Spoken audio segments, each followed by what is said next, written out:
Hello YouTube, Active Asshole on Pills here tonight with another glorious video about our little freeper friends on the right, anarcho-capitalists, right-wing fanatics of all stripes. You get the drift. Today I will be talking about right-wing reactionaries and their insidious use of Logocide for the sole purpose of changing the culture. Logocide is the acquisition of words for the sake of infecting/coupling said words with a new meaning through long-term use of coded language, usually, of course, with the express purpose of reinserting said words back into the cultural vernacular of any given nation. If done slowly enough, logocide can allow any ambitious entity or group to influence integral change or, for whatever reason, primarily political, of course.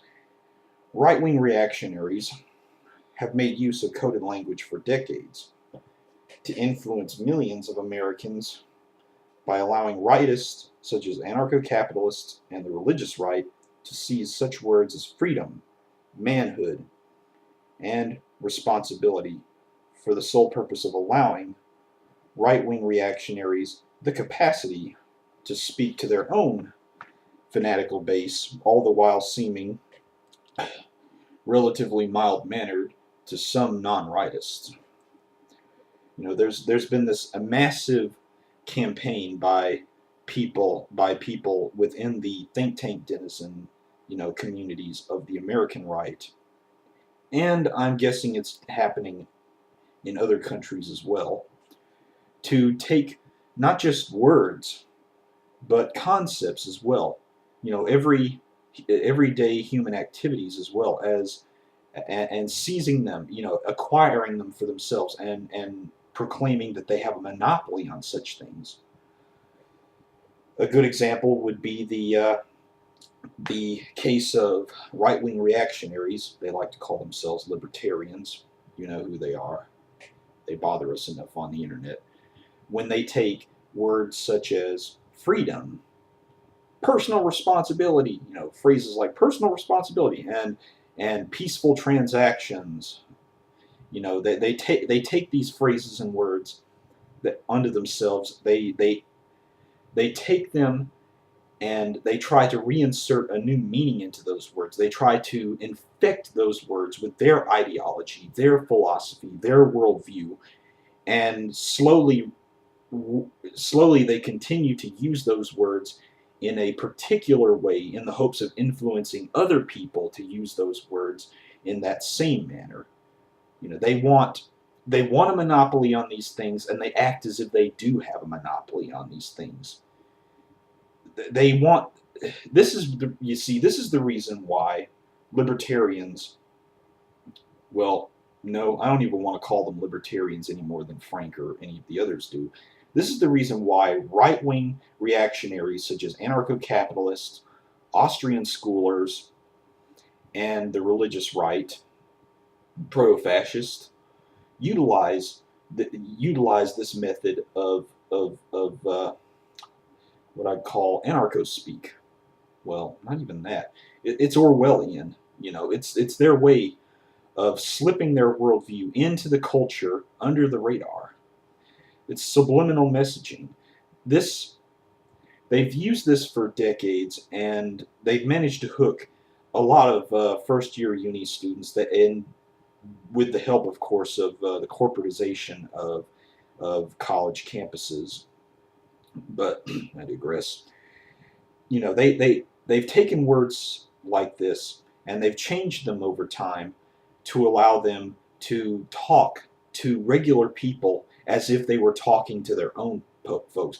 And many folks, they assume when they get into a conversation with these people, people who are uninformed, when they get into a conversation with right-wing reactionaries and anarcho-capitalists, they quickly come into a situation where they're scratching their heads, and they don't, but at the same time they're under the impression, they're wondering sometimes what these people are talking about, but at the same time they think in some ways they're speaking to them through their own language. It's the same words, but it's a different language altogether. It's coded messaging. They talk to everyone else as if they're talking to each other for the sake of making sure that they drum the use of words, the certain utilization of words with their new infested meanings repeatedly. It's marketing on a grand scale, done person to person, through your typical anarcho-capitalist is like a door-to-door salesman slash proselytizer combined with said social psychology vehicle. He's this Trojan horse himself. This is how they operate, and many people they don't recognize this until that they'll walk away from a situation thinking that they were unsuccessful in changing their minds, which yes they were. After typically when you get into a debate with well, if you can even call it a debate, with an anarcho-capitalist or right-wing reactionary or whatever they want to call themselves, this is the reason why they walk away, thinking that ultimately you have lost, regardless of whether or not you won, because they're thinking in a different way. Their their their language, their coded language, allows them to do that. Allows them to believe that they have somehow. At some point, you have to wonder whether anarcho-capitalists have lived in their own coded language echo chamber, that this bubble they've constructed for themselves, this own reality, this alternate reality that they have so long that they cannot. You're wondering whether, well, they've used it for so long. Some of them don't even know they're doing it anymore. They're not speaking to normal people. They're speaking to each other, but they want to think that when they're speaking with other people outside of their own little phone booth club, and believe me, there aren't that many of them. They just make it look as if there are. I'm gonna beat that dead horse as many times as I can. There are not that many of them.